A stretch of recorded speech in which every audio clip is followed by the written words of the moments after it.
कांग्रेस महासचिव प्रियंका गांधी धुआंधार प्रचार कर रही हैं। कश्मीर से लेकर कन्याकुमारी तक प्रचार कर रही हैं। अब ये राजनांदगांव पहुंच चुकी हैं।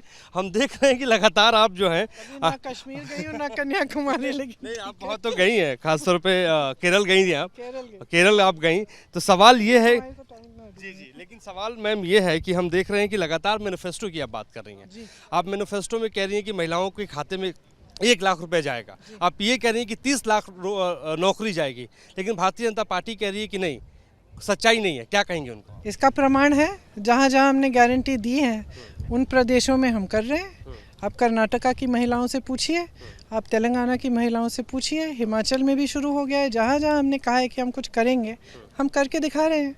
तो ये हम हवा में तो कह नहीं रहे हैं। जैसे ये लोग कहते हैं 15 लाख रुपए कहाँ गए जो खाते में डालने थे इन्होंने, 2 करोड़ रोजगार कहाँ गए जो इन्होंने 10 साल पहले कहा था कि बनाएंगे। 10 साल हो गए, 2 करोड़ रोजगार मिले किसी को? फिर जो ये करते हैं, मतलब हवा में बोलते हैं, वो आरोप हम पे डालते हैं। नहीं, हम लगातार तो देख रहे हैं कि आप मैनिफेस्टो की बात कर रही हैं। भारतीय जनता पार्टी कह रही है कि हम समान नागरिक संहिता लाएंगे, एक देश में कानून लाएंगे, और प्रधानमंत्री नरेंद्र मोदी आप पे अटैक कर रहे हैं, पर्सनली अटैक कर रहे हैं आप लोगों के ऊपर। ये कह रहे हैं कि इलेक्टोरल बॉन्ड को लेकर जो विरोध करेगा वो पछताएगा, गांधी परिवार पछताएगा। क्या कहेंगे, क्या जवाब देंगे? अरे वो तो देखिए, वो कुछ भी कर लें, हम तो डरते नहीं हैं। भाई को संसद से निकाल दिया, घर से निकाल दिया, तमाम केस वेस लगा दिए हैं सब पे, तो हम तो डरते नहीं हैं। क्या होगा, और लगा लेंगे 10, क्या है, जेल में ले जाएंगे, जेल डाल देंगे, क्या बात है, कोई बात नहीं।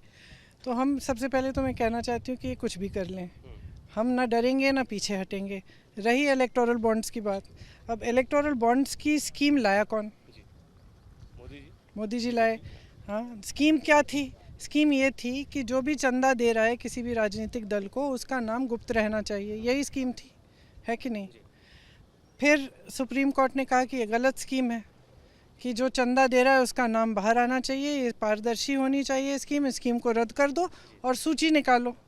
तो सबसे पहले तो मोदी जी की सरकार ने कहा कि सूची नहीं मिल रही है। फिर जब डांट खाए दोबारा न्यायाधीश से, तो फिर सूची निकली तो उसमें पता चला कि किस किस ने चंदा दिया है, कितना चंदा दिया है, और अजीब अजीब से डिटेल्स निकले। क्या निकला कि ऐसी कंपनियों ने चंदा दिया है जिनका मुनाफा कम है और चंदा ज़्यादा है। ऐसी कंपनियों ने दिया है जिन पे छापा लगा था और छापे के बाद चंदा दे दिया, उसके बाद सारी कार्रवाई बंद हो गई। तो ये सब बातें अब निकली हैं। अब प्रधानमंत्री कह रहे हैं कि भाई ये स्कीम ही पारदर्शी स्कीम थी। पारदर्शी स्कीम कैसे थी जब गुप्त स्कीम थी? जब आपने ये स्कीम निकाली कि सारे नाम गुप्त होने चाहिए, तो आप अब कह रहे हो कि पहली बार चंदा के सारे, ये जो चंदा देने वालों के नाम निकले हैं। भाई इतना तो बेवकूफ़ नहीं है ना जनता, इतनी बेवकूफ़ नहीं है जनता, तो समझदार है, अब देख रही है, सारा गांव-गांव तक पहुंच गई है ये बात इलेक्टोरल बॉन्ड्स की। आपकी सरकार आएगी तो क्या आप जांच कराएंगी? क्यों नहीं, बिल्कुल। कसूरवार लोग जेल जाएंगे? देखिए, ये जो इस तरह की जो कार्रवाई करते हैं ना ये लोग, कि विपक्ष के नेताओं को, मुख्यमंत्री को जेल में डाल दिया, अभी हेमंत सोरेन जी आदिवासी मुख्यमंत्री हैं, उनको जेल में डाल दिया, ये सब राजनीति के लिए हो रहा है। इस तरह की कार्रवाई मुझे नहीं लगता कि उचित होती है। अगर वाकई किसी ने गलत काम किया है तो हाँ, होनी चाहिए। और रही इलेक्टोरल बॉन्ड्स की, तो स्कीम तो रद्द कर ही दी है सुप्रीम कोर्ट ने। प्रियंका जी, आप मुद्दों की बात कर रही हैं, वो राम की बात कर रहे हैं, वो कह रहे हैं राम का आशीर्वाद उनके ऊपर है।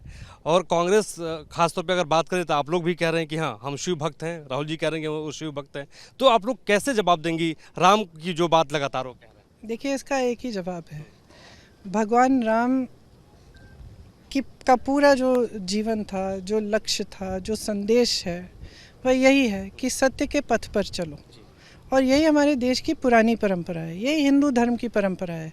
तो जो सत्य के पथ पर चल रहा है, जो सद्भाव के पथ पर चल रहा है, जो जनता के प्रति श्रद्धा रखता है, जिसके दिल में परोपकार है, जनता के लिए आदर है, वही सफल हो सकता है इस देश में। और कुछ देर की सफलता तो ऐसे लोगों को अक्सर मिली है जिनके दिल में श्रद्धा नहीं है, लेकिन जनता समझ जाती है। और भगवान राम का भी यही संदेश था। तो ये अब भगवान राम को चुनाव के समय इस्तेमाल करना मैं समझती हूँ कि अनुचित है। मैं समझती हूँ कि चुनाव के समय ये बातें होनी चाहिए जो जनता की बातें हैं। और जनता की बात आज क्या है? बेरोज़गारी बढ़ रही है, महंगाई बढ़ रही है, जनता के संघर्ष बढ़ रहे हैं। मैं बहुत लोगों से मिलती हूँ, यहाँ से पलायन भी काफ़ी हुआ है।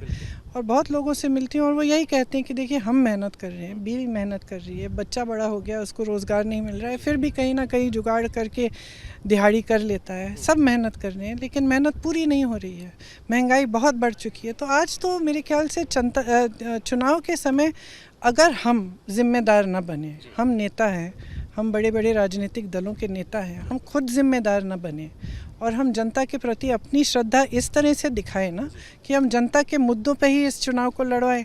अगर हम जिम्मेदार नहीं बनेंगे और हम भी फिजूल की बातें करते रहेंगे, कोई कह रहा है कि कोई विदेश जा रहा है, कोई कह रहा है कि कोई पता नहीं कोई मंदिर की बात कर रहा है, कोई मस्जिद की बात कर रहा है, लेकिन कोई ये बात तो करे ना कि रोज़गार कैसे मिलेंगे, कि महंगाई कैसे कम होगी, क्योंकि यही मुद्दे हैं।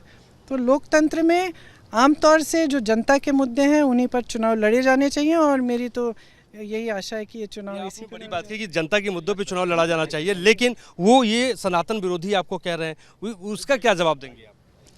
मैंने जवाब दे चुकी हूँ मैं इसका, और बिल्कुल गलत बात है ये। देखिए हम सब धार्मिक हैं, हम सब हिंदू हैं, हमारी पार्टी की जो विचारधारा है, महात्मा गांधी ने जो आंदोलन किया वो हिंदू धर्म के आधार पे ही था, सत्य के आधार पे था। और जैसे मैंने कहा हमारे धर्म ने हमें ये सिखाया है कि सत्य के पथ पे चलना है और यही इस देश की पुरानी परंपरा रही है और इसी को हम करते रहेंगे।